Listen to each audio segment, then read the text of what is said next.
আজকে আমি চিংড়ি মাছের মালাইকারি করব। তো পেঁয়াজ আর তেজপাতা ভেজে নিচ্ছি তেলের উপরে।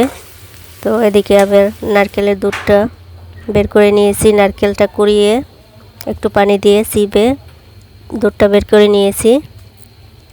আবার এদিকে দেখুন চিংড়ি মাছ ভাজা বসিয়ে দিয়েছি, চিংড়ি মাছটা ভেজে নিচ্ছি। এখন এদিকে হলুদ মরিচ লবণ দিয়ে তেলের উপরে একটু ভেজে নিচ্ছি। তো এখন আমি দেখুন ভাজাটা হয়ে গেছে, এখন একটু হালকা জল দিয়ে দেব। হালকা একটু জল দিয়ে আবার কিছু সময় একটু নাড়াচাড়া করে জাল দিয়ে নিয়ে তারপরে আমি চিংড়ি মাছটা এর ভিতরে দিয়ে দেব। এখন দেখুন চিংড়ি মাছটা দিয়ে দিচ্ছি, চিংড়ি মাছগুলো দিয়ে দিচ্ছি। তো দিয়ে একটু সময় কষিয়ে নেব মশলার ভিতরে দিয়ে। তো এখন আমি দুধটা দিয়ে দিলাম,